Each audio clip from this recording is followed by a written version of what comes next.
नमस्कार दोस्तों, मैं प्रशांत सिंह आपका स्वागत करता हूं आपके अपने YouTube चैनल 12 जीनियस कोचिंग पे। तो दोस्तों देखिए, आज फिर से समय आ गया है आपकी एसटी के डिस्कशन का। जैसा कि हम लोगों ने आपसे प्रॉमिस किया कि हर सैटरडे टेलीग्राम ग्रुप पे आपको एक एसटी मिलेगी, और जो लोग ऑफलाइन पढ़ रहे हैं उनको ऑफलाइन एसटी मिल जाएगी, और जो लोग ऑफलाइन पढ़ते थे लेकिन एसटी नहीं दे पा रहे हैं उनको व्हाट्सएप ग्रुप पे, टेलीग्राम पे, हर जगह पे एसटी आपको अवेलेबल करा दी जा रही है। ठीक है, और उसका मैथ डिस्कशन करने जा रहे हैं। ठीक है, तो यूपीपी वालों हो जाओ तैयार बेहतरीन तरीके से दोस्तों। ठीक है, हम लोग एसटी डिस्कशन और जैसा कि हमने कहा था कि अगर आप लोगों का रुझान कुछ ज़्यादा दिखा इधर साइड में, तो निश्चित तौर पे हम आप लोगों को कुछ ऐसा कराएंगे जिससे कि आप लोग को एग्ज़ाम में बेहतरीन फ़ायदा मिले। ठीक है, तो चलिए, ये एसटी नंबर आप लोग को पता होगा कितना है। ठीक है, एसटी नंबर 109 है संभवतः।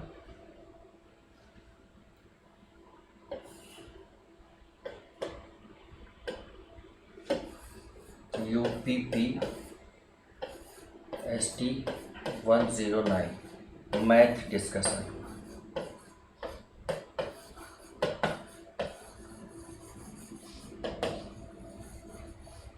ठीक है, ये शुरू करते हैं। तो बगैर समय खर्च किए पहले क्वेश्चन पे आते हैं। देखिए, पहला क्वेश्चन है, बहुत आसान सा सवाल है दोस्तों।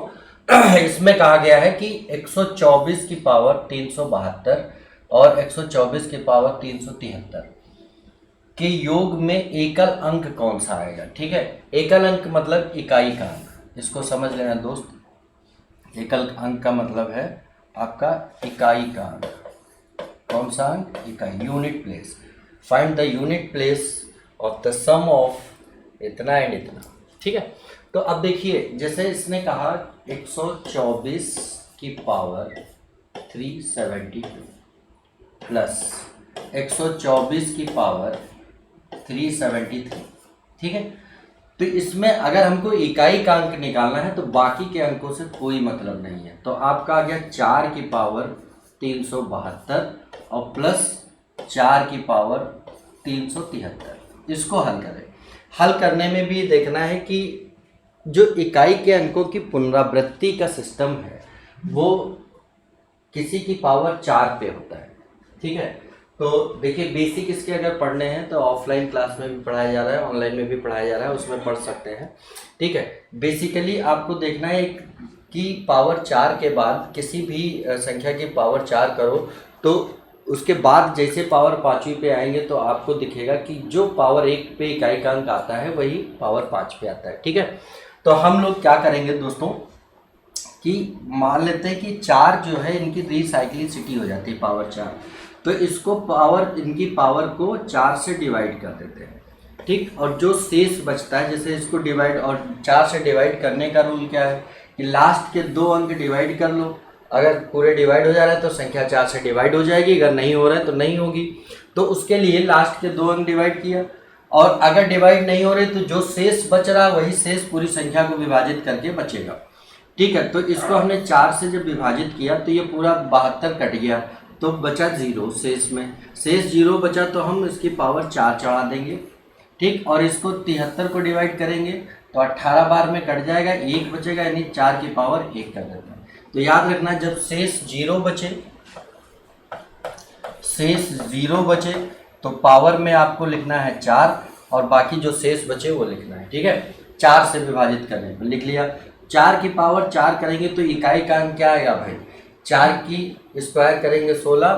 ठीक है, 16 में 6 आया, 6 का स्क्वायर करेंगे 36, फिर 36 में 6 आया, 6 का स्क्वायर करेंगे फिर।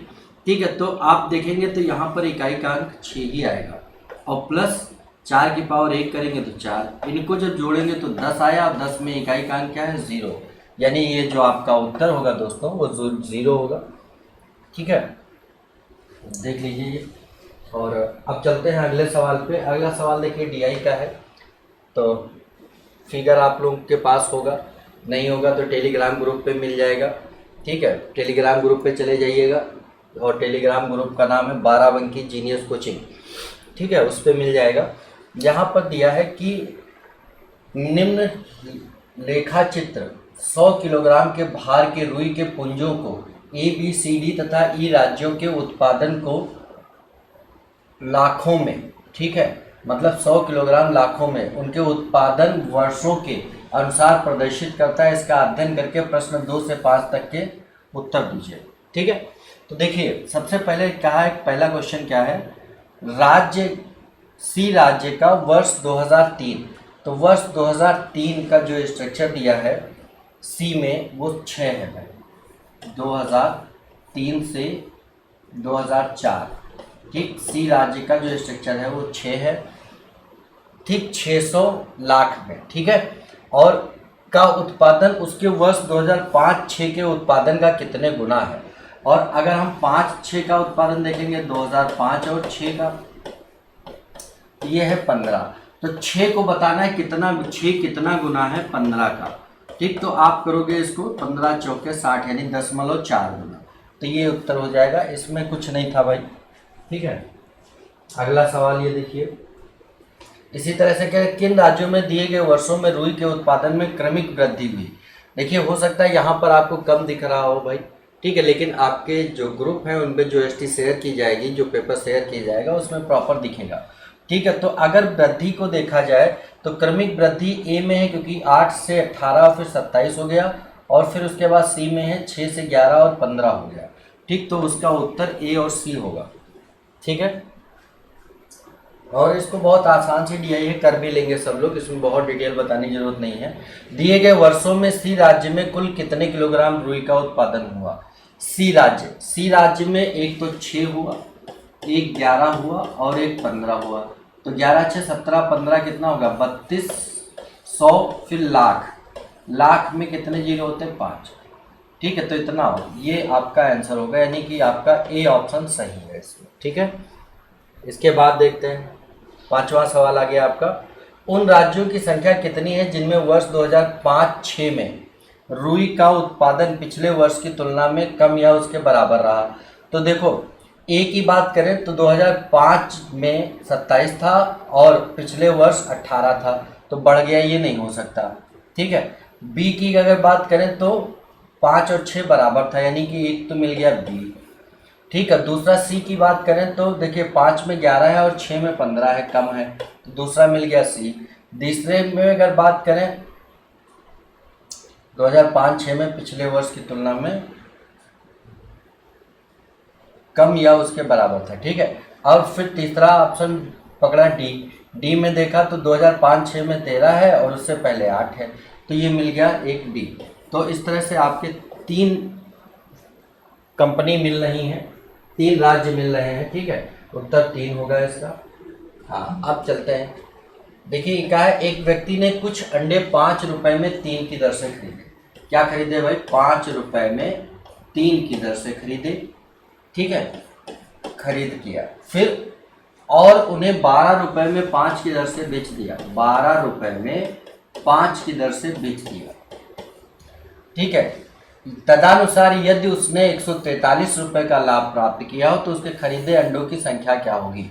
तो देखिए भाई, यहाँ से लाभ निकालना है। लाभ निकालने के लिए आपको एक तो कुछ नहीं करना है कि जितनी, पहली चीज यहाँ पर कह रहे हो 3 वस्तुएं खरीदी और बेची, कितनी 5, ठीक। 3 वस्तुएं खरीद करके 5 बेच रहा है, ठीक है। तो लाभ की गणना हम तब तक नहीं कर सकते जब तक खरीदी गई वस्तुओं की संख्या और बेची गई वस्तुओं की संख्या बराबर ना हो जाए। तो इन संख्या को बराबर करते हैं, तो नीचे 5 है, 5 खरीदा, 5 का ऊपर गुणा कर दो 3 का नीचे, ये बराबर हो जाएगा। और ये जो गुणा किया इधर भी करना है 5 और 3 का, तो आप देखोगे 36 रुपए का 25 रुपए का खरीदा है और भारतीय 36 रुपए का बेचा। कितने आर्टिकल, 15 और 15, तो देखो आर्टिकल दोनों जगह बराबर हो गए। तो 25 का खरीदा, 36 का बेचा, लाभ कितना हुआ 11 का, 11 बराबर आपको दिया है 143, ठीक है। तो 1 बराबर कितना होगा 13, 1 बराबर 13, तो पूछा है उसने कितने अंडे खरीदे। ये सारी चीजें रेशियो में चल रही, तो अंडे कितने खरीदे 15, 15 बराबर कितना, तो 13 गुणे 15, 15 तिया 45 के 5, 4 15 का 15 और 4 19, 195, ये आपका सही उत्तर होगा, ठीक है। देख लीजिए और अगर इसको, जैसे एक बच्चे ने कमेंट किया था कि भाई इसकी ट्रिक भी बता दिया करें, तो दोस्तों आप लोगों को ट्रिक बता दें अगर इसकी, ठीक है। तो इसी को अगर ट्रिक के अनुसार करते हैं तो क्या करते हैं, देखिए भाई,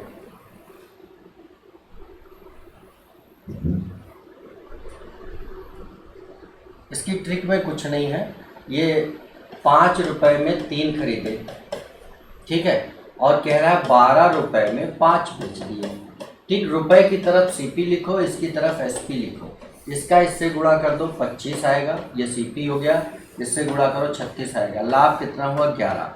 अब ये सारी चीज़ें अनुपात में है, तो 11 अनुपात की वैल्यू दी है 143। जब यहाँ लाभ 11 का, तो वास्तव में लाभ कितना है 143, बराबर कर देते हैं, 1 बराबर 13 आ जाएगा।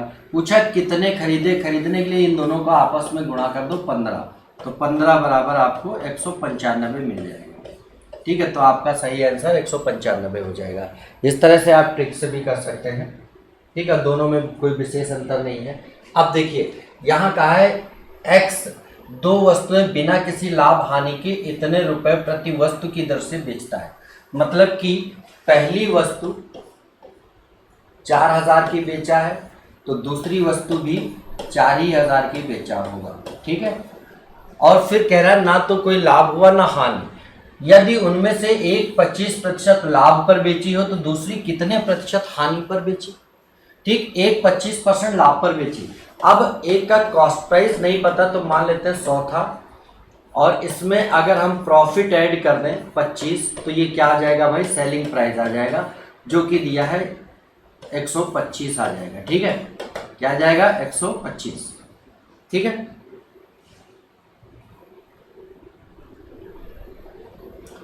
$125, ठीक है। तो अब जब प्रतिशत में 125 आ रहा है सेलिंग प्राइस, तो एक्चुअल में कितना आ रहा है 4000। तो कह सकते हैं 125% की वैल्यू 4000 है।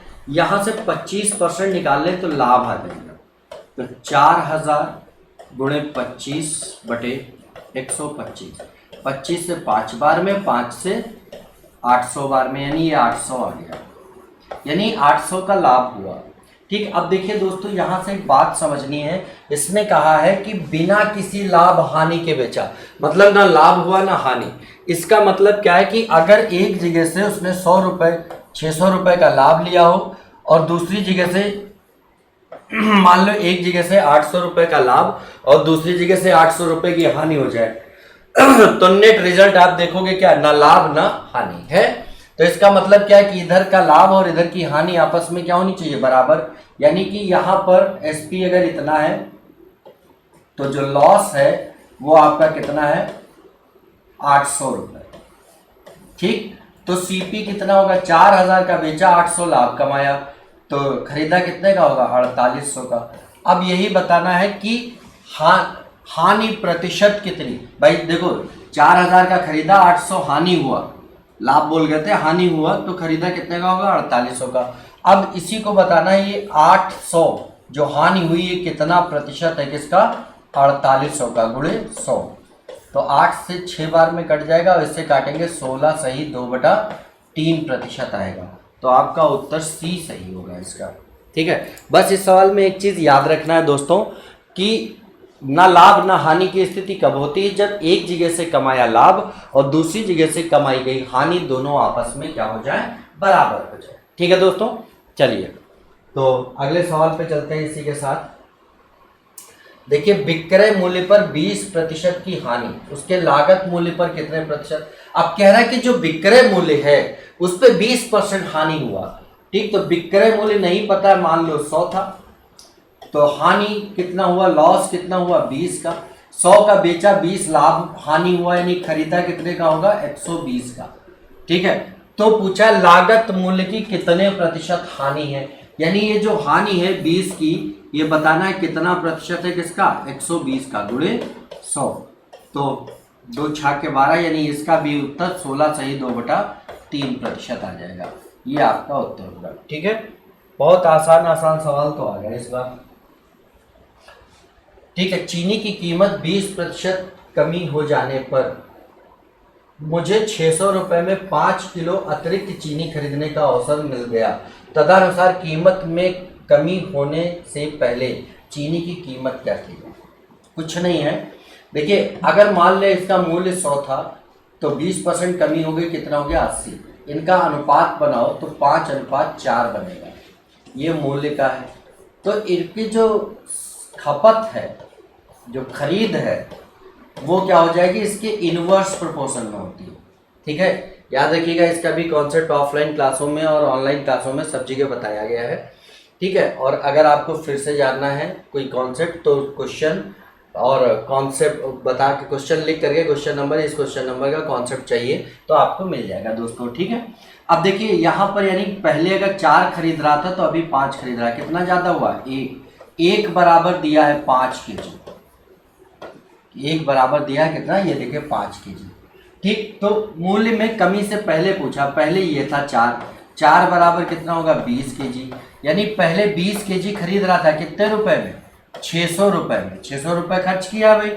तो 4 kg 20 kg 600 रुपए में, तो 1 kg कितने का, भाग लगा दोगे तो आ जाएगा 30 रुपए का, यानी कि इसका जो उत्तर होगा वो 30 रुपए हो जाएगा।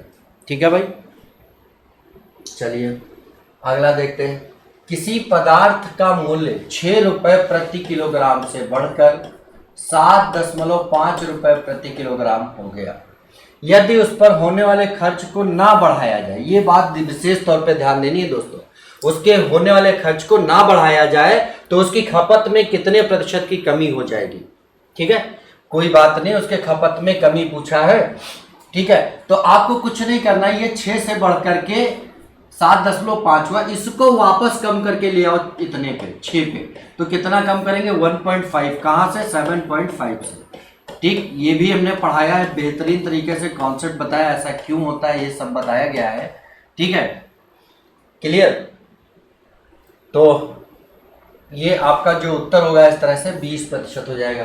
ठीक है, इसके भी कॉन्सेप्ट को हमने बताया है, और ये वही सवाल है जो हम लोग परसेंटेज की शुरुआत में पढ़ते हैं, ए बी से इतना परसेंट ज़्यादा है तो बी ए से कितना परसेंट कम होगा, इसी कॉन्सेप्ट को यहाँ पर इस तरीके से दे दिया गया। ठीक है भाई, चलते हैं अगले सवाल पे, देखते हैं। 3 संख्याओं में पहली तथा दूसरी संख्या तीसरी संख्या से क्रमशः इतने इतने प्रतिशत कम है, तो तीसरी मान लो, पहली ए, दूसरी बी, तीसरी सी माना। सी अगर 100 है तो इससे पहली कम है 30 कम है इससे, यानी कि कितना बचेगी 70, और इससे ये कम है कितना 37 कम है तो 63 बचेगी। अब क्या कह रहा है, तो दूसरी संख्या पहली की तुलना में कितनी कम है, ये दूसरी इससे कितना कम है 7, कहाँ से 70 से, कितना परसेंट कम है। दोस्तों अगर मजा आ रहा है तो लाइक शेयर और कमेंट करते जाइएगा। तो देखा आंसर आया 10%। ठीक है, तो ये आपका उत्तर हो जाएगा इसमें 10%। ठीक है, अगले सवाल पर चलते हैं। अपनी सामान्य चाल की 6/7 चाल से चलने पर एक व्यक्ति 25 मिनट देरी से पहुंचता है, तदनुसार इस व्यक्ति का उस दूरी तक चल पाने का सामान्य समय कितना है। कह रहा है सामान्य का 6/7 गति से चलता है, बराबर चलता है।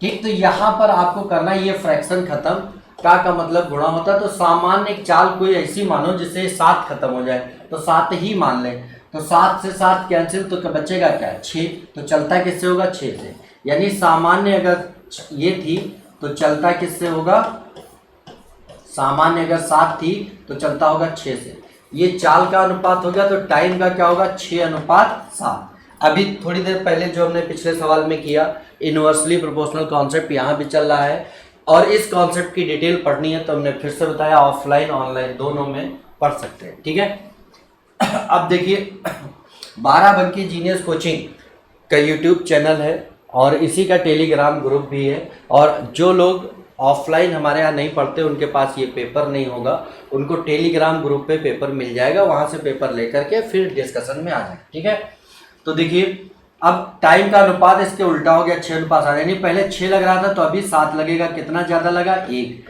तो वास्तव में कितना ज़्यादा लगा 25 मिनट, यानी 1 अनुपात की वैल्यू 25 है, तो 6 की कितनी होगी दोस्तों, 6 मतलब सामान्य समय ये है, 6 × 25 तो 150 सेकेंड। 150 सेकेंड को क्या लिख सकते हैं 2 मिनट और 30 सेकेंड लिख सकते हैं। ठीक, तो आपका पहला ऑप्शन इस तरह से सही हो जाएगा। क्लियर दोस्तों, अगर समझ आ रहा है, बातें समझ आ रही हैं तो बताते चलिएगा, और आपको लगे कि इसको कंटिन्यू करना है तो खूब लाइक शेयर और सब्सक्राइब करिए चैनल को, ठीक है।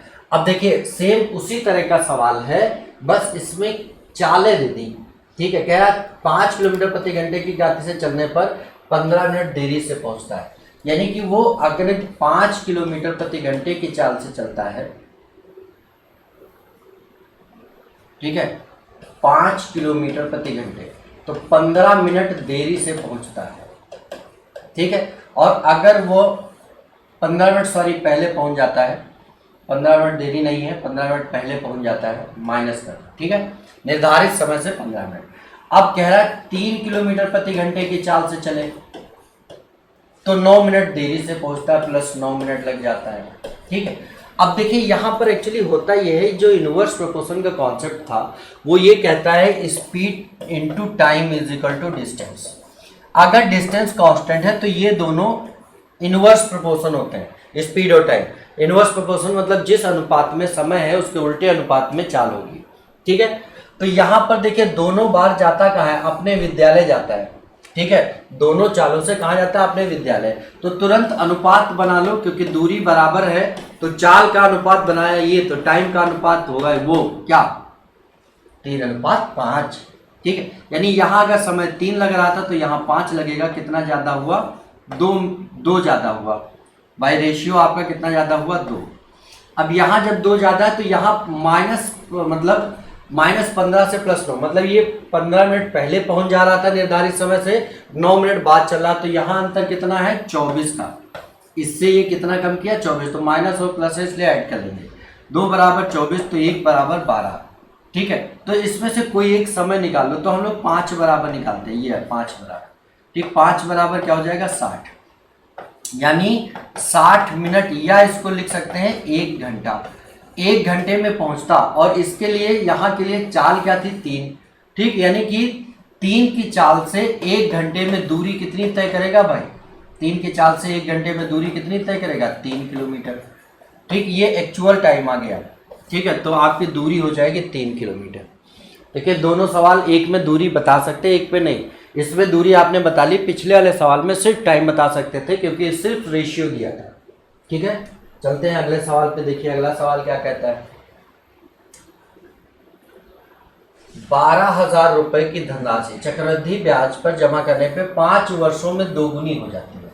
कुछ नहीं करना भाई, इसने कहा 5 वर्षों में दोगुनी हो जाती है, मतलब 1 थी तो 2 हो जाएगी। तो ये हर 5 साल में, ये कितने साल में हुआ, तो आप कहोगे हर साल 5 साल में दोगुनी हो जाएगी। तो अब फिर से अगले 5 साल में दोगुनी होगी, लेकिन कहाँ से होगी दोस्तों, 2 से, 2 का 2 गुना 4, ठीक। फिर अगले 5 साल बीतेंगे, फिर 2 गुना होगा, कहाँ से, 4 से, 4 का 2 गुना 8। फिर अगले 5 साल बीतेंगे, ठीक। तो हर 5 वर्ष पे दोगुनी होती जाएगी, लेकिन होगी कहाँ से, ये पहले मूलधन था, फिर ये मिश्रधन बना, अब ये मिश्रधन आगे वाले के लिए चक्रवृद्धि ब्याज में मूलधन बनता है, यानी कि जो गुना होकर के आ रहा है वहां से आगे प्रोसीड होगा, ठीक। तो कितना हो जाएगा, 16 गुना। यानी कि अब अगर धनराशि 1 थी तो कितनी हो जाएगी, 16 गुना हो जाएगी। धनराशि थी कितनी, 12,000, 12,000 का 16 गुना, 12 16 में 192, आगे 3 जीरो, ठीक है। तो 1,92,000 आपका उत्तर हो जाएगा इसका, ठीक है। तो याद रखिए चक्रवृद्धि ब्याज सक्सेसिव प्रोसेस में चलता है, गुना का सिस्टम। तो अगर 5 साल में 2 गुना होता है तो हर 5 साल में 2 गुना होगा, लेकिन सक्सेसिव प्रोसेस में, और इस प्रोसेस को सक्सेसिव कहते हैं, ठीक है। किसी धनराशि पर 6 वर्षों का साधारण ब्याज उस राशि का 9/25 है। कुछ नहीं करना, 9/25 क्या है, साधारण ब्याज है। तो इसको प्रतिशत में देखो कितना आएगा, 25 चौके 100, 4 नियम 36%। ये 36% ब्याज आया, कितने साल में आया, 6 साल में। और पता पूछा क्या है, ब्याज की दर होती है वार्षिक 1 साल में, तो 6 साल में 36, तो 1 साल में कितना, 6%, यानी इसका उत्तर 6% हो जाएगा। अगले सवाल पे चलते हैं, देखते हैं भाई। 5,000 रुपए पर 2 वर्षों के चक्रवृद्धि ब्याज और साधारण ब्याज का अंतर 32 रुपए है। तदनुसार ब्याज की दर, देखिए 32 रुपए है जो अंतर है, ये अंतर कहाँ से मिला, 5,000 से, कितना % मिला ये निकालना है, ठीक। तो तो पॉइंट लगाएंगे 6 और 4, ठीक, इतना परसेंट का डिफरेंस। अगर इसमें हम पॉइंट इग्नोर कर दें, ठीक है, पॉइंट इग्नोर कर दें तो ये सीधे सीधे दर का स्क्वायर आता है, और अगर इसका स्क्वायर रूट निकाल दें तो आपका दर प्रतिशत आता है कितना, 8%, यानी आपका उत्तर जो हो जाएगा 8%। ठीक है, क्लियर भाई? ये क्यों होता है, कैसे होता है, जानना है तो कमेंट करिए, और ऑनलाइन और ऑफलाइन क्लास जैसे भी आपके लिए संभव हो वैसे ज्वाइन करिए, तो आपको सारी चीज़ें कॉन्सेप्चुअली समझाई जाएंगी। ठीक है, अब कह रहा है यदि 17 की पावर 900 को 18 से विभाजित किया जाए तो शेषफल क्या आएगा। देखो 17 की पावर 900 डिवाइडेड बाय 18, इसको 18 के टर्म में ब्रेक करो तो 18 माइनस 1 की पावर 900 लिख सकते हैं। ठीक है, इसको जब शेषफल प्रमेय से खोलेंगे तो ये आएगा 18 की पावर 900 माइनस 1 की पावर 900। ठीक है, तो ये वाला पार्ट तो 18 से आपके कट जाएगा भाई पूरा बचेगा क्या, माइनस 1 की पावर 900। अब 1 की पावर 900, 900 क्या है, एक सम संख्या है, तो अगर माइनस 1 लिखा है, इसकी पावर अगर इवन है तो इसका यूनिट प्लेस आएगा 1, यानी वो नंबर 1 आएगा। और अगर प्लस माइनस 1 की पावर ऑड लिखा है, ऑड लिखा है, ठीक है, तो ये आएगा -1। तो यहाँ पर इवन है, यानी कि ये बचेगा क्या, प्लस का 1 बचेगा, और जब प्लस का 1 बचा तो यही शेषफल हो गया, यही उत्तर हो गया। देखिए समझ आया कि नहीं आया, ना आया हो तो आप कमेंट कर सकते हैं, कमेंट के थ्रू बताते रहें। ठीक है, आपकी कमेंट हमको बताएगी कि हमें अगला डिस्कशन कैसे कराना है, या कोई बेसिक कॉन्सेप्ट्स पढ़ाने भी हैं या नहीं पढ़ाने हैं। और जो लोग ऑफलाइन पढ़ रहे हैं भाई, बाराबंकी जीनियस कोचिंग आपकी मशहूर कोचिंग है बाराबंकी में, जो जिसका एकमात्र टारगेट है सिलेक्शन। ठीक है, सिलेक्शन लेना है तो यहाँ आइए आप, और आप हमारे साथ साथ मेहनत करिए, और आपके लिए जहाँ पर जो दिक्कत है आप डायरेक्ट हमसे मिल करके या संतोष सर से मिल करके अपनी समस्या को बता सकते हैं, उसका समाधान किया जाएगा। आपकी पढ़ाई से रिलेटेड क्या क्या चीज़ें हम और अच्छी कर सकते हैं वो आपका सजेशन मिलता रहे तो अच्छा करते रहेंगे। जैसे आपने कहा कि टेस्ट होता है तो उसका डिस्कशन भी होगा। अब ऑफलाइन में इतने बच्चों में एक साथ डिस्कशन कराना संभव नहीं, क्योंकि कई सारे बैचेस चलते हैं यहाँ पर, ठीक, बहुत सारे बच्चे हैं, तो पूरा दिन हम डिस्कशन ही कराते रहेंगे। तो इसका एक माध्यम निकाला कि आप लोग ऑफलाइन, आप ये ऑनलाइन के माध्यम से आप लोग डिस्कशन ले लें। ठीक है, तो इससे सब लोग आराम से देख सकते हैं, जिस किसी के साथ कोई दिक्कत नहीं आने वाली। ठीक है, तो अगला सवाल देखते हैं। अब ये दिया है 1 + x/9 अंडर रूट के अंदर बराबर दिया है 13/3। दोस्तों इसमें कुछ नहीं करना है, इधर रूट हटाएंगे तो इधर स्क्वायर लग जाएगा। ठीक, तो 1 + x/9 = 169/9 हो जाएगा। 1 को इधर भेज दो तो 1/9 = x/9 169/9 - 1। तो इसको जब हल करेंगे 9 × 9 तो 160/9 आएगा। 9 से 9 कैंसिल हो जाएगा तो x बराबर कितना आएगा, 60, 160। ये आपका उत्तर हो जाएगा। तो आपका आंसर इज बी। ठीक है, अब देखिए दोस्तों बहुत बढ़िया सवाल आ गया। ठीक है, दो संख्याओं का जोड़ 24 है और उनका गुणनफल 143 है, तदनुसार उनके वर्गों का योग क्या होगा। देखो कुछ करना नहीं है, 143 पकड़ करके ही हम समझ सकते हैं। जब हम किसी संख्या को 11 से गुणा करते हैं, ठीक है, तो 11 से गुणा करने का कॉन्सेप्ट होता है कि पहली और लास्ट संख्या लिख लो और इन दोनों संख्याओं का योग बीच में लिख दो, 482। तो ये लिखा है, तो देखो इन दोनों संख्याओं का योग बीच में लिखा है, इसका मतलब वो संख्या 11 के मल्टीपल में होगी और कितने, 13।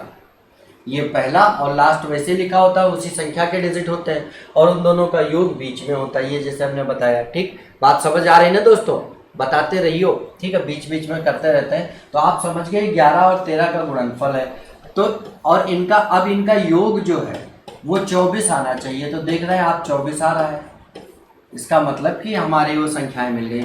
इसका स्क्वायर 121 और इसका स्क्वायर आपका 169, इनका योग बताना है। ठीक है, तो इनका योग कितना हो जाएगा भाई, तो 9 और 1 0, 6 2 8 और 1 9, 1 1 2, 290 आपका उत्तर हो जाएगा। ठीक है, उम्मीद करते हैं आप लोग को समझ आ रहा होगा।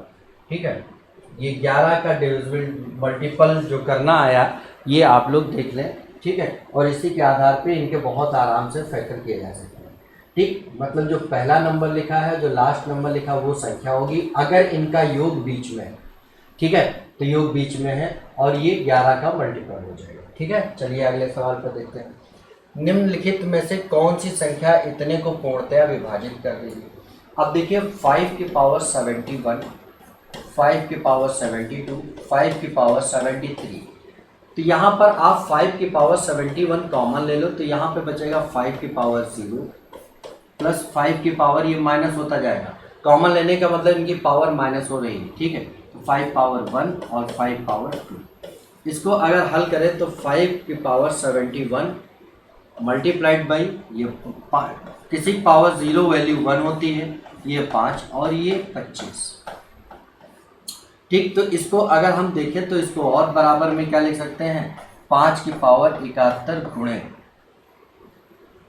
ये 25, 5 30 और 1 31 ये।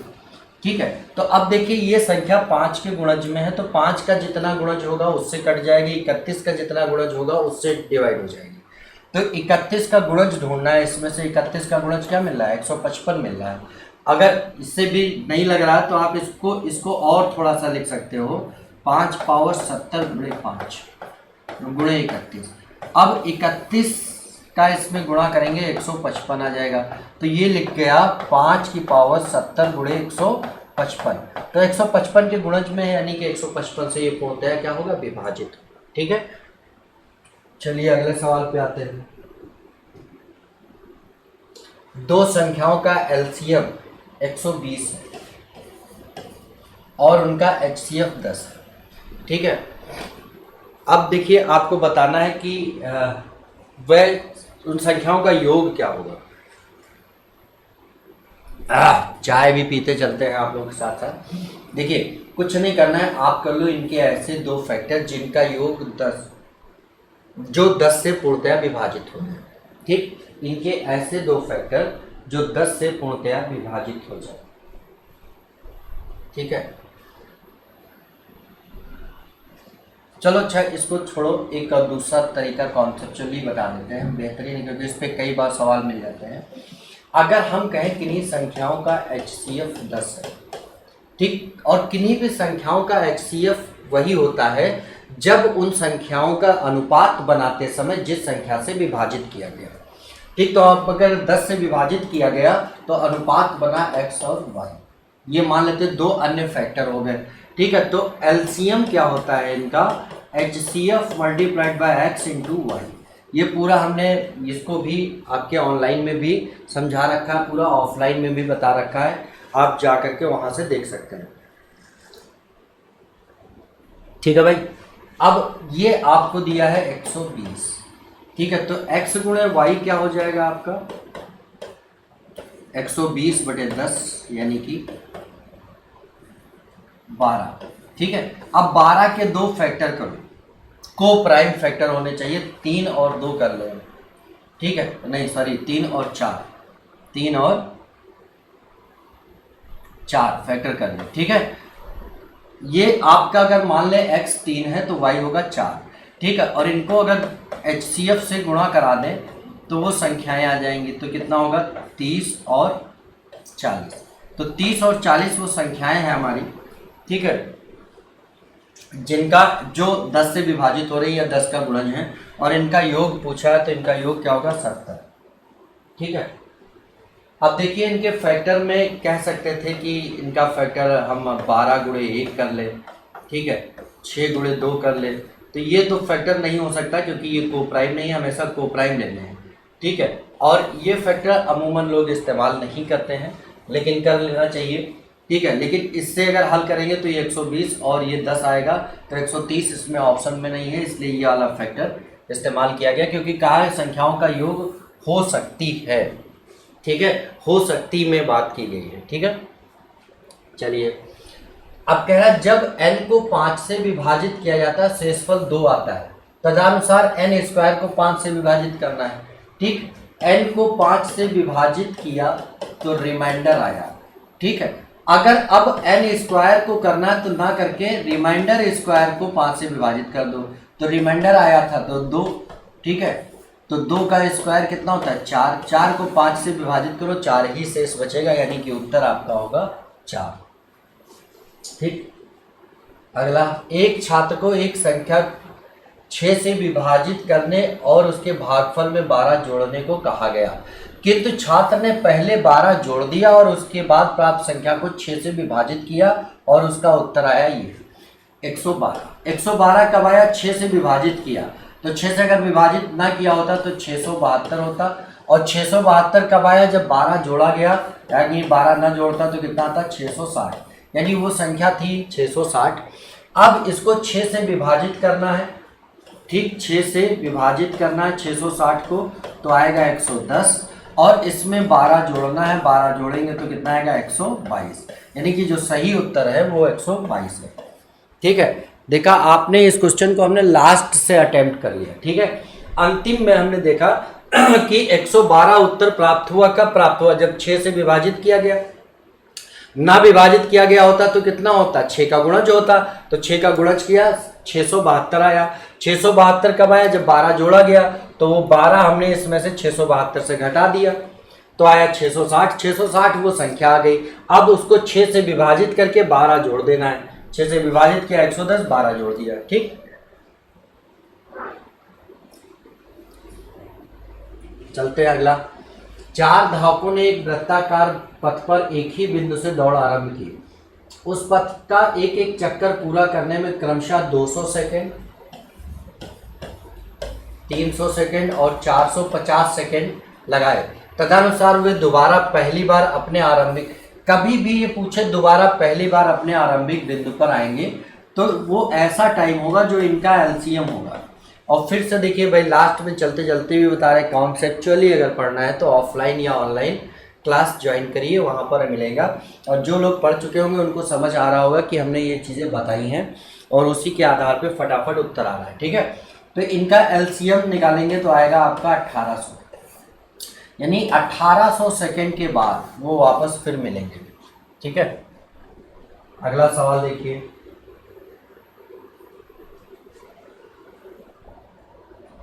अगला सवाल क्या कह रहा है, एक्स संख्या के आदमी एक कार्य को 30 दिनों में पूरा कर लेते हैं। यदि वहां 6 आदमी और मिल जाए, मतलब देखो x आदमी 30 दिन में कर लेते हैं, अगर x प्लस 6 आदमी हो जाए, ठीक है, तो पहले से 10 दिन कम यानी 20 दिन में काम हो जाता है, और ये दोनों बराबर हो जाते हैं। तो 30x बराबर 20x प्लस 120, इसको इधर ले आएंगे तो हो जाएगा 10x बराबर 120, तो x बराबर 12, यानी कि x की वैल्यू कितनी आ गई, 12 आ गई।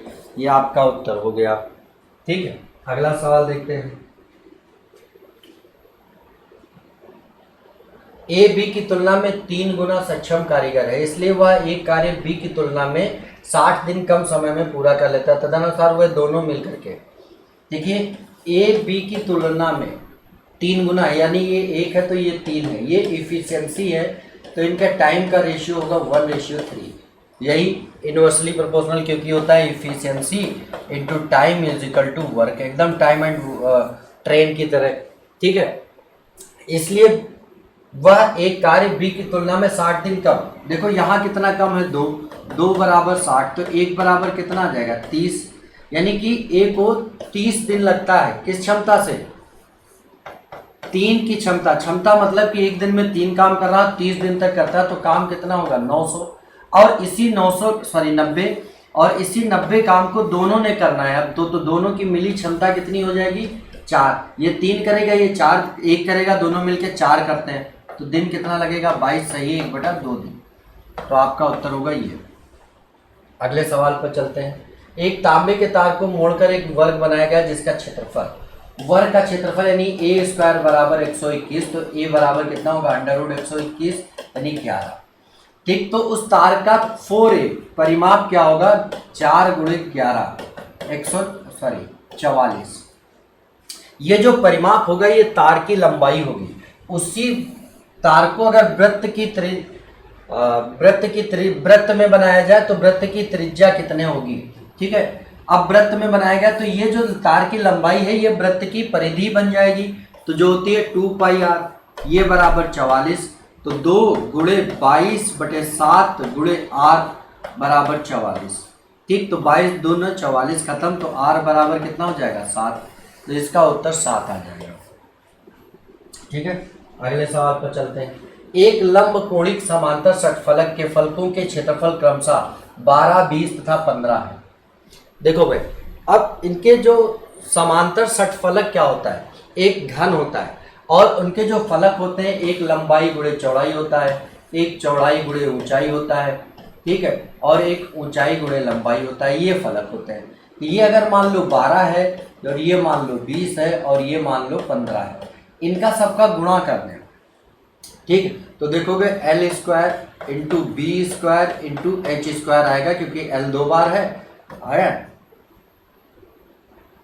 देखिए यहाँ पर L 2 बार है और यहाँ B 2 बार है, ठीक है, और H भी 2 बार है, सब 2 बार इनका गुणा किया, तो ये आया 12 दूना 24, 15 दूना 30, 12 3 36, 100 आया। ठीक है, तो यहाँ से आप कहोगे LBH का होल स्क्वायर बराबर 3600, तो स्क्वायर हटाएंगे इधर रूट चढ़ जाएगा, तो ये कितना हो जाएगा बराबर 60, यानी कि जो आपका उत्तर हो जाएगा वो क्या हो जाएगा 60 हो जाएगा। 60 इज द करेक्ट आंसर। ठीक है भाई, थोड़ा स्पीड में चल रहे हैं क्योंकि भाई अभी क्वेश्चन बहुत है, काम भी बहुत ज़्यादा है। ठीक है, 14 सेंटीमीटर व्यास वाली एक नली 5 किलोमीटर प्रति घंटे की गति से पानी टंकी में डाला जा रहा है, जिसकी लंबाई, ये टंकी है, ठीक है, जिसकी लंबाई कह रहा है, ये लंबाई हो गई 50 मीटर, चौड़ाई 44 और इसका तल 7 ये मीटर में है भाई, ये यूनिट ध्यान रखना, ये 7 सेंटीमीटर चढ़ाना है और एक पाइप से पानी गिराया जा रहा है ये। ठीक है, तो इससे निकले हुए पानी का आयतन और इसमें डाले गए पानी का आयतन क्या होना चाहिए बराबर। जब ये आयतन बराबर होगा तो ही आप कह सकते हो कि इससे पानी निकला और इसमें गया। ठीक है, तो आयतन बराबर करने के लिए क्या करें, इसका आयतन निकालें। इसका आयतन तो बिल्कुल 50 गुणे 44 गुणे 7, लेकिन 7 सेंटीमीटर में है तो बटे 100 कर लेते हैं, ये आयतन हो जाएगा। और इससे निकले गए पानी का आयतन इसका दे रहा है इतना सेंटीमीटर व्यास है, 2r है इसका 14। ठीक है, तो अगर 2r 14 है तो r कितना होगा आपका 7 होगा। ठीक है, तो अब इसका आयतन क्या होगा, और इसमें कह रहा है पानी 5 किलोमीटर प्रति घंटे की दर से बहे, तो इसका मतलब प्रति घंटे का मतलब ये कि 5 किलोमीटर रेंज का जो पानी है वो 1 घंटे का है। ठीक है, कितनी देर का है दोस्तों, 1 घंटे का है। तो आप इसका जो यही 5 किलोमीटर रेंज जो है इसकी हो गई ऊंचाई, तो इसका क्षेत्र आयतन क्या होता है, आधार का क्षेत्रफल गुणे ऊंचाई, आधार का क्षेत्रफल 22/7 पाई r 7 स्क्वायर गुणे ऊंचाई आपकी 5 किलोमीटर है। तो इसको मीटर में कन्वर्ट कर ले, तो मीटर में कन्वर्ट करने के लिए 1000 से भाग लगाएंगे। ठीक है, तो ये हो गया आपका 1 घंटे का पानी कितने घंटे चला गुणे x कर लेते हैं। ठीक, तो x की वैल्यू निकालनी है यहाँ से, तो आपका क्या होगा 50 गुणे 44 गुणे 7/100, 7 से एक स्क्वायर कट जाएगा, इससे ये कट जाएगा, ये 7 खत्म हो गया।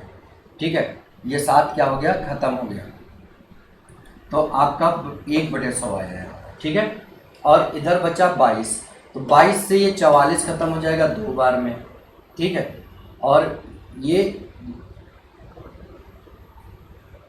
देखो यहीं से काट दे रहा है सर। ठीक है, 22 से 44 2 बार में खत्म हो जाएगा, 5 से 5 खत्म हो जाएगा, ये 0 से ये 0 खत्म हो जाएगा, तो ये चला जाएगा नीचे। x बराबर हो जाएगा 2/100 गुणे 100, ये घंटे में आएगा। ठीक है, तो इसको अगर हम 3600 से गुणा कर ले तो सेकंड में आ जाएगा। कितने घंटे लगेंगे, घंटे में ही पूछा है।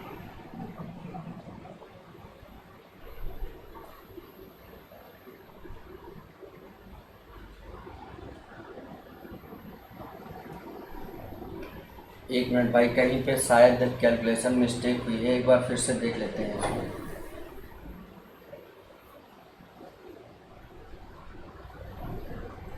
थोड़ा सा इसको छोटा कर दें भाई।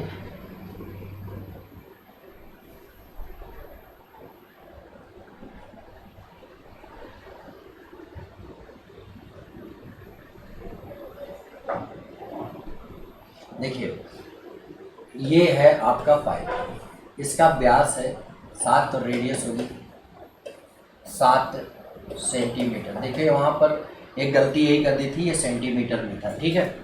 तो इसको भी मीटर में कन्वर्ट करना था, तो वही होगा, मान लो x घंटे तक चला 22/7 गुणे 7/100 गुणे 7/100 गुणे 5 गुणे 1000, ठीक। ये बटे 100 नहीं किया था, यही गलती थी। बराबर हो जाएगा 50 गुणे 44 गुणे कितना था भाई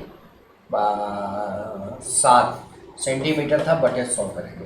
तो इस 100 से ये 100 कैंसिल हो जाएगा, ठीक है। इस 7 से ये 7, 22 से 2 बार में 2 जीरो से 2 जीरो ख़त्म, और इससे ये ख़त्म हो गया, 7 से ये 7 ख़त्म हो गया। तो आया x बराबर आपका कितना 2 घंटे, यानी कि आपका जो उत्तर होगा वो 2 घंटे। मतलब यहाँ पर ये है उससे निकले पानी का आयतन और उसमें डाले गए पानी के आयतन के बराबर होता है, इतना समझना है, ठीक है। अगला सवाल, एक त्रिभुज की भुजाएं इतनी इतनी इतनी है और इनका परिमाप इतना है, तो 2:3:4 इनका योग टोटल कितना होगा, 9 बराबर 18 दिया है, तो 1 बराबर 2, 2 बराबर 4, 3 बराबर 6, 4 बराबर 8, 6 4 10 और 8 18, ठीक। तो त्रिभुज का क्षेत्रफल होता है, ये भुजाएं हो गई √S S-A S-B और S-C, ठीक है। जहाँ S बराबर क्या होगा 4 + 6 + 8/2 यानी 9, ठीक। ये उठा करके वैल्यू रखेंगे तो इसका आंसर ये आ जाएगा 3 पॉइंट, ठीक है। एक वस्तु का निर्धारित मूल्य इतने रुपए है, एक दुकानदार उस पर 5% छूट देता है। देखो 275 निर्धारित है, 5 छूट दिया तो बेचा कितना 95 का, और इस पे लाभ कमाया तो गुणे 100 बटे कितना 4.5, तो 104.5, ठीक। इसको हल कर लेंगे तो उत्तर आपका आ जाएगा, ठीक है। देखिए समझ में आ रहा है आप लोगों को कि नहीं, बोलिए भाई।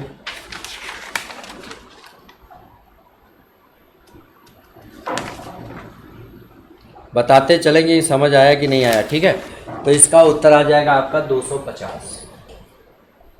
अगला सवाल देखिए, 500 रुपये पर 40% छूट देने और उसी पर 36 तथा 4% की छूट। देखो 500 छोड़ दो, अगर 100 था 40% छूट देते तो एक छूट 40 आती, और इस पर 36 अगर छूट देते तो 36 छोड़ जाता, बचा कितना 64, और 64 पे कितनी 4% और 4 चौक 16 के 6, 4 छंग 24 और 1 25, तो 2.56 छूट और, तो ये कितनी होती 36 + 2.56, तो कितनी होगी 38.56 छूट हो जाती, एक 40 और एक 38.56, ठीक। अंतर कितना है, तो आप कहोगे 1.44 का 544 का, ठीक है। हाँ 1.44% का अंतर आया, ठीक है। किसका 1.44%, 500 का, तो 500 का 1.44% निकालना बटे 100, ठीक है। इससे ख़त्म हो जाएगा ये, इसका गुणा करेंगे 5 चौके 20, 5 चौके 20 2 22 पॉइंट लगा, 5 एकम 5 2 7, तो 7.2 रुपये आपका उत्तर हो जाएगा, ठीक है। ये दिया है, इसमें कुछ नहीं है, x बराबर 4 और y बराबर 5 हो तो 3x बराबर यानी 3 चौके 12 और प्लस y मतलब 5, 12 5 17, और ये 5 1 5 चौके 20 और प्लस 15, ठीक है। तो ये कितना हो जाएगा 17:35, आपका उत्तर हो गया 17:35, ठीक है। अगला सवाल देखते हैं, एक मिश्रण में अम्ल और पानी 1:3 में है, 1:3 में है, इसमें 5 लीटर अम्ल और डाल दिया जाए तो मिश्रण का अनुपात 1:2 हो जाता है, ठीक है। मिश्रण में एसिड और वाटर दिया है और कह रहा है कि इसमें 5 लीटर अम्ल और डाल दिया जाए, तो अम्ल डाला गया है इसमें भाई, पानी तो नहीं डाला गया ना, यानी पानी दोनों जगह बराबर होना चाहिए, कर लेते हैं। तो इनका 2 से गुणा कर लो दोनों साइड, नीचे का ऊपर, ऊपर का नीचे गुणा, तो ये 2:6 हो जाएगा और ये 3:6। अब टोटल देखो 8 था, तो यहाँ टोटल कितना हो गया, 9 हो गया। ठीक है, तो कितना बढ़ा, 1 बराबर दिया है 5। ठीक है, तदनुसार मिश्रण की कुल मात्रा कितनी थी, तो 8 बराबर पूछा, कितना आ जाएगा, 40। ठीक है, 8 से 9 हो गया, 1 बढ़ा, 1 बराबर 5, तो 8 बराबर 40, यानी इसका उत्तर 40 होगा। दो संख्याओं का अनुपात 2:3 है। भाई थोड़ा स्पीड बढ़ा लिया है क्योंकि समय ज़्यादा लग रहा है, अगली क्लास भी है। ठीक है, 2:3 है। प्रत्येक संख्या में 4 जोड़ दिया जाए तो उनका अनुपात 5:7 हो जाएगा। ठीक, अब देखो प्रत्येक में 4 जोड़ा गया। ठीक है, तो यानी कि यहां से यहां तक का इसका, यहां से यहां तक का इसका, और यहां से यहां तक का इसका अंतर +4 है, मतलब दोनों में अंतर बराबर। तो ये अंतर बराबर करने के लिए हम लोग क्या करें कि इनका जो नीचे का डिफरेंस है वो ऊपर गुणा कर दें और ऊपर का जो डिफरेंस है वो नीचे गुणा कर दें, तो अंतर बराबर। ये तो 2 का गुणा दोनों तरफ होगा। ठीक है, तो ये हो जाएगा आपका 4, 2 दूना 4। ठीक है, और ये 2 तियां 6, और ये हो जाएगा 5 और 7। तो देखिए कितना बढ़ा, 1 बढ़ा, यहाँ पर भी 1 बढ़ा। तो जब अनुपातिक तौर पर 1 बढ़ रहा है तो वास्तव में कितना बढ़ रहा है, 4। 1 बराबर 4। तो उनके बीच का अंतर पूछा है, अंतर कितना है, 2। 2 बराबर कितना हो जाएगा, 8। ठीक है, अंतर देखो यहाँ पर भी 2 है, तो ये आपका 8 हो गया उत्तर।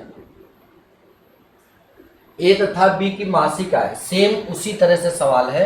ए तथा बी की मासिक आय 4:3 में है। ठीक, और फिर मासिक व्यय इतने हैं और उनकी बचत, प्रत्येक की बचत 6,000 रुपये है। तो आपको पता है कि आय से अगर व्यय माइनस कर दे तो ही बचत आती है।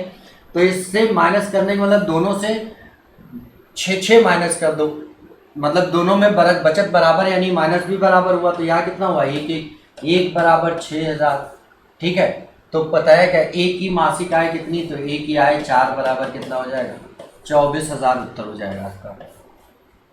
ठीक है, अगला सवाल, 3 क्रमिक विषम संख्याओं का औसत पहली संख्या के 1/3 से 12 अधिक है।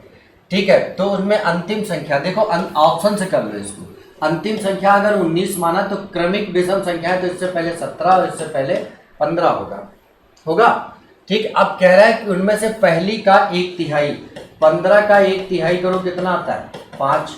ठीक, 1/3 से 12 अधिक है कौन, औसत। और औसत इनका कितना होगा, ये बीच की संख्या 7, और इसका डिफरेंस देखिए 12 है, यानी कि आपका ऑप्शन ये सही है। ठीक है, 18 प्रेक्षणों का औसत 124 पाया गया। बाद में पता चला कि 46 तथा 82 को लिख दिया गया है, वास्तव में थी ये 64 और 28 थी, ये लिख दिया गया। ठीक, तो 8 4 12, 6 2 8 और 1 9 92 लिखना था, लिख गया 6 2 8 8 4 12, 128 लिख गया। तो आप कितना ज़्यादा लिखा, तो कहोगे 36 ज़्यादा लिखा। कितनी संख्याओं पे, 18 पे, तो औसतन कितना, 2 ज़्यादा लिख गया। यानी जो 124 औसत है एक्चुअल से 2 ज़्यादा है, तो इसमें माइनस कर दो तो कितना बचेगा, 122 आपका उत्तर हो जाएगा। यदि 15 वस्तुओं का लागत मूल्य, यानी कि 15 का कॉस्ट प्राइस बराबर है 12 का सेलिंग प्राइस, 12 के विक्रय मूल्य के बराबर, तो यहाँ से सीपी और एचपी का रेशियो बना लो, 12 और 15 बनेगा। तो ये लाभ कितना हो रहा है, 3 का कहाँ से, 12 से, मतलब अगर 12 खरीदा 15 का बेचा तो 3 का लाभ 12 से गुणे 100, 3 चौके 12, 4 25 संयम, 25% उत्तर हो जाएगा। ठीक है, अगला सवाल देखो, किसी वस्तु का, अगला और अंतिम सवाल, किसी वस्तु का लागत मूल्य उसके निर्धारित मूल्य का 64% है। निर्धारित मूल्य मतलब मार्क प्राइस, अगर 100 था तो लागत मूल्य कितना है, 64। अब कह रहा है 12% छूट दे दिया जाए, तो 12% इस पे छोड़ दिया जाएगा, तो बेचा कितने का जाएगा दोस्तों, तो 100 में 12 माइनस करो, 88 का। 64 का खरीदा, 88 का बेचा, लाभ कितना हुआ, कहोगे 24 का। 24 लाभ हुआ कहाँ से, 64 से। कितना परसेंट हुआ, 8 3 24, 8 28 64। ठीक है, तो इससे ये कट जाएगा 12 10 5 बार, 12 3 36 और 1 37.5 उत्तर आ जाएगा। ठीक है दोस्तों, तो इस तरह से देखिए आपके सारे सवाल पूरे हो गए। आप लोगों को अगर समझ आया हो या कोई और सजेशन हो जो आप दे सकते हैं कि आप इस तरह से नहीं इस तरह से कराएं तो बेहतर होगा, तो वो करा दिया जाएगा आप लोगों को। और प्रॉपर वे में एसटी और उसका डिस्कशन चाहने के लिए हमारे चैनल 12 जीनियस कोचिंग पे जुड़े रहिए। और 12 जीनियस कोचिंग के टेलीग्राम चैनल पे अगर जुड़ जाएंगे तो निश्चित तौर पर आपको पेपर वहाँ पर मिलता रहेगा और इसका डिस्कशन यहाँ मिलता रहेगा। तब तक के लिए चलिए फिर मिलते हैं दोबारा फिर सैटरडे को। तब तक के लिए जय हिंद, जय भारत।